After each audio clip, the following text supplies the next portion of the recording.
আল্লাহু আকবার ধ্বনিটা যেদিন বন্ধ হয়ে যাবে সেদিন কিন্তু কিয়ামত কায়েম হয়ে যাবে। আমরা আলেমরা অবহেলিত। যারা আমাদেরকে দৈনিক 5 ওয়াক্ত আল্লাহর দিকে হাইয়াল সালাহ হাইয়াল আল ফালাহ এভাবে করে 5 ওয়াক্ত নামাজের জন্য আমাদেরকে আহ্বান করেন, তিনাদের বেতন দেখা যায় কি খুবই নিম্ন, যেটা বলার আমার ভাষা নাই। ইমাম সাহেবের গড়টা রাখা হয় একদম, তার জন্য একটা সুন্দর ব্যবস্থা রাখা হয় না। সব সময় তিনি সমাজের আবর্জনা হিসেবে ব্যবহৃত হয়। নাস্তা করতে গেলে 10-20 হাজার টাকা বিল আসে, সেই জায়গায় একজন ইমাম 3-4 হাজার খাদিয়ে দিয়ে বেতন দিয়ে কেমনে একটা সংসার চলে?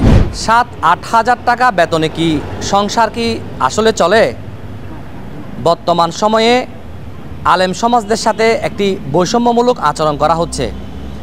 বছরের পর বছর মসজিদের ইমাম এবং মুয়াজ্জিনের বেতন না বাড়ায় আসলে সামাজিক যোগাযোগ মাধ্যমে বলা হচ্ছে কেন আসলে যারা ইমাম সাহেব রয়েছেন, মুয়াজ্জিন সাহেব রয়েছেন, তাদের বেতন কেন বাড়ছে না। তাই সমাজের বিভিন্ন আলেম সমাজ বেতনের জন্য বিভিন্ন সামাজিক যোগাযোগ মাধ্যমে লেখালেখি করছে।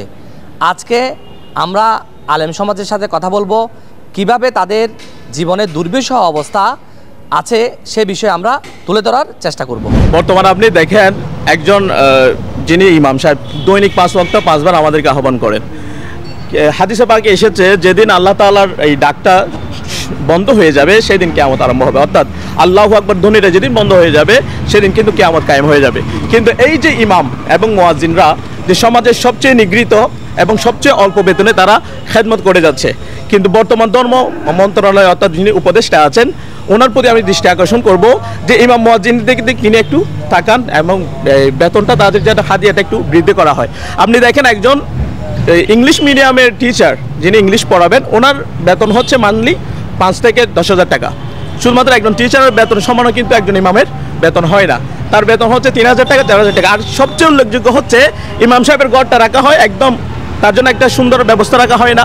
সব সময় তিনি সমাজের আবর্জনা হিসেবে ব্যবহৃত হয়। তো আমি সাধারণ মানুষ এবং ধর্ম উপদেষ্টার প্রতি দৃষ্টি আকর্ষণ করব, একজন ইমাম এবং মুয়াজ্জিন হিসেবে আমি তাদের পক্ষ হয়ে এই কথা বলতে চাই যে ওনাদের দিকে একটু দৃষ্টি দেন, যে ওনাদের হাদিয়াটা কীভাবে বাড়ানো যায়। যেহেতু উনি একজন ভালো মানুষ, আমরা শুনেছি আমাদের ওনার প্রতি একটা চাহিদা রয়েছে সমগ্র বাংলাদেশি ইমাম মুয়াজ্জিনের, সুতরাং উনি যাতে তাদের প্রতি একটা সুন্দর ব্যবস্থা করেন। আশা করি তিনি যদি পদক্ষেপ নেন তাহলে এটা সম্ভব হবে। কোরআন পাকের মধ্যে বারবার এলান করেছেন, 83 বার পর্যন্ত বলেছেন আকিমুস-সালাহ আকিমুস-সালাহ আকিমুস-সালাহ, নামাজ কায়েম করো নামাজ কায়েম করো। এই নামাজ কায়েম করার জন্য যারা আম জনতাকে আল্লাহর বান্দাদেরকে যারা আহ্বান করে, যারা ডাকে হাইয়া আলাস সালাহ হাইয়া আলাল ফালাহ, কল্যাণের দিকে আসো, নামাজের জন্য আসো, যারা আহ্বান করে, তো যারা আহ্বান করে তাদের দিকে আমরা যদি দৃষ্টিপাত দিই, ওদের বেতনটা যদি দৃষ্টিপাত করি আমরা, ওদের বেতনটা অতি স্বল্প, এই বেতনে মানুষ চলা যায় না। তো আমরা যদি আম জনতার যদি দৃষ্টি আকর্ষণ করি, যারা জেনারেল শিক্ষিতরা ওদের মসজিদে চাকরি করতে হয় না, ওদের নামাজের জন্য চাকরি নিতে হয় না, মুয়াজ্জিন চাকরি নিতে হয় না। কেননা তারা একটা টিউশন করলে টিউশনের একটা 5,000 পাচ্ছে, 10,000 পাচ্ছে, ওদের লেভেল অনুযায়ী ওরা চাকরি টিউশন করতে পারতেছে। কারণ আমরা এটা পারতেছি না, কারণ আমরা ইসলামী শিক্ষায় শিক্ষিত, মাদ্রাসা শিক্ষায় শিক্ষিত, যার কারণে গিয়ে আমরা এক পর্যায়ে আমরা অবহেলিত, আমরা আলেমরা অবহেলিত। এমনও পর্যায়ে দেখা যায় মসজিদের মধ্যে যারা মসজিদে চাকরি করে তাদের বেতন 5,000 টাকা। 5,000 টাকা যদি আমরা চিন্তা করি, 5,000 টাকা আমরা একটা ভালো রেস্টুরেন্টের মধ্যে বসলে 5,000 টাকা নাস্তার বিল চলে আসে। তো এবার আমরা চিন্তা করি কীভাবে আমরা আলেমরা এই 5,000 টাকা নিয়ে চলতেছি, আমাদের সংসার চলতেছে। তা আমরা চিন্তা করতেছি সামনে জেনারেশন যারা আসবে তারা মসজিদে আদৌ কি মসজিদের চাকরি নিবে, তারা কি মসজিদের মুয়াজ্জিনের চাকরি নিবে? আমার মনে হয় না নিবে না। বর্তমান বিগত সরকার এটার ব্যাপারে অনেকে আহ্বান করেছে, বিগত সরকার মাথা কামাই নাই। এখন সময় এসেছে আমাদের যিনি ধর্ম উপদেষ্টা উনি এই কথাটাই না ভাবতেছেন, মিডিয়ার মধ্যে একটা কথা এসেছে। আমি বর্তমান সরকার ডক্টর ইউনূস সাহেব, আমাদের ধর্ম উপদেষ্টা সাহেব, উনি একটা কথা বলেছেন, এখন সময় এসেছে এই পরিবর্তনটা আনার। আমি আমাদের সরকার প্রধানদের উদ্দেশ্য করে বলবো, একটু ইমাম মুয়াজ্জিনের দিকে দৃষ্টি দিবেন, যাতে আপনাদের মাধ্যমে এই বাংলাদেশের মধ্যে এই সিস্টেমটা চালু হয়। ইন্নাল্লাহা ইয়ারযুকু মান ইয়াশাউ বিগাইরি হিসাব, সাদাকাল্লাহুল আযীম ওয়া সাদাকা রাসূলুল্লাহ। আল্লাহ চাইলে যে কাউকে অগণিত অপরিসীম রিজিক দান করতে পারেন, অগণিত। আল্লাহর কাছে কোনো কিছুর অভাব নাই। আমি বলবো বাংলার জমিনে, বাংলার গ্রামগঞ্জে থেকে শুরু করে অনেক বিভিন্ন মসজিদে যারা ইমামতি করতেছেন, 5 ওয়াক্ত ইমাম, জুমার খতিব, মুয়াজ্জিন, ওনাদের বেতন হাদিয়াটা খুব কম। এটা একটা সংসার চলে না। 3000 4000 টাকা দিয়ে কি হয়? কোনো কিছুই হয় না।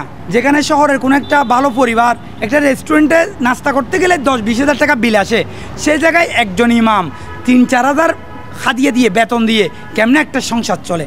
আমি বলবো এই সংসারের চলার জন্য সরকারিভাবে পদক্ষেপ নিতে হবে। আমাদের ইমাম মুয়াজ্জিন খতিবদের বেতন খাদিয়াটা রাজস্ব আওতাভুক্ত করুক, এটা আমাদের প্রত্যেক সারা বাংলার জমিনের প্রত্যেক আলেমদের দাবি। এটা আমরা হয়তো আলেমরা সম্মানিত ব্যক্তি আন্দোলন করার সাহস পাচ্ছে না, ওদের কিন্তু পেটের মধ্যে পাথর বাঁধে যেভাবে দিন কাটায় সেভাবে দিন কাটাচ্ছে। হুজুরদের কী অবস্থা চলতেছে, 1 মাসের বেতনটা মাস শেষ হলে ফান্ডে টাকা নেই, সেক্রেটারি মোতোয়াল্লিরা বলে দেয়, সভাপতি বলে দেয় আমার ফান্ডে টাকা নেই, তখন ইমাম সাহেবের মুখটা কালো করে ফেলে। পরকালের ভয় আমাদের অন্তরে রয়েছে।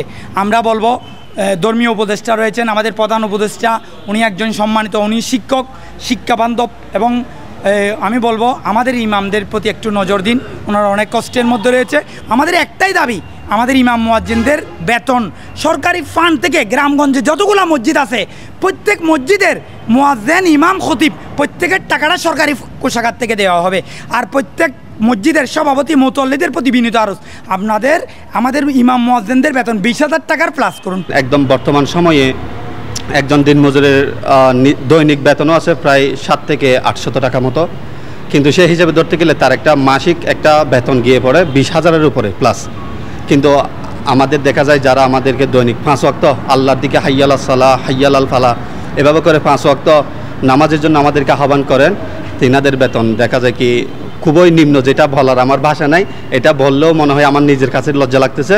বিগত 20 বছর ধরে ভুক্তভোগী, নিজেদের একটা বেতন যদি হয় 5,000-6,000 টাকা, আমার দেখা যায় কি একটা বাসা ভাড়া নিম্ন বাসা ভাড়া আছে রয়েছে 5,000 থেকে 6,000 টাকা, যেগুলো নিম্ন। এর বাইরে গিয়ে নিজেদের খরচ আছে, নিজেদের নিত্য প্রয়োজনীয় জিনিস আছে, পাশাপাশি ছেলে মেয়েদের লেখাপড়া আছে।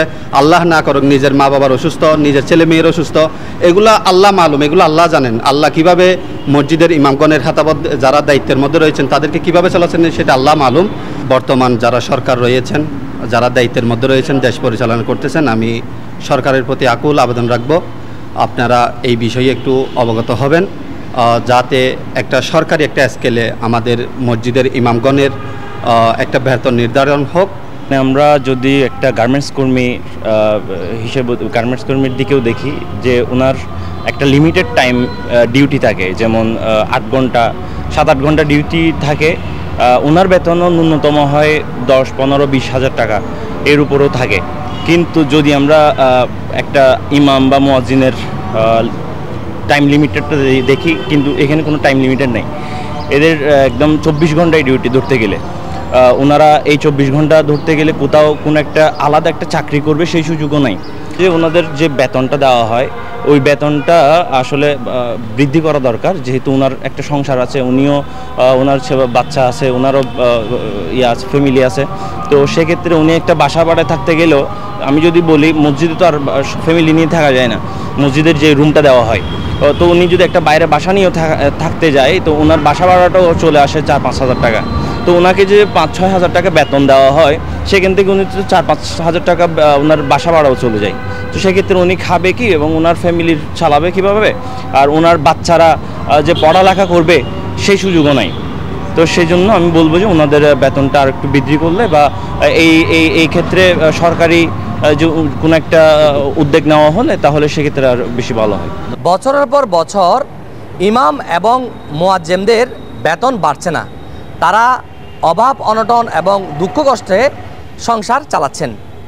বর্তমান অন্তর্বর্তীকালীন সরকারের প্রধান উপদেষ্টা ডক্টর ইউনূস এবং ধর্ম মন্ত্রণালয়ের উপদেষ্টা আফম খালিদ সাহেবের কাছে আলেম সমাজরা বিনীতভাবে অনুরোধ করেছেন বর্তমান মুয়াজ্জিন এবং ইমামদের বেতন যাতে বৃদ্ধি করা হয়। বাংলাদেশে সবচেয়ে বেশি নিগৃহীত আমাদের ইমাম এবং মুয়াজ্জিনরা, সাথে আলেম সমাজরা। তাই আলেম সমাজরা অচিরেই যাতে এই সরকার তাদের বেতন কাঠামোটা নির্ধারণ করে দেয়। চট্টগ্রাম থেকে মোহাম্মদ রবিন হোসেন, মিডিয়া এক্সপ্রেস।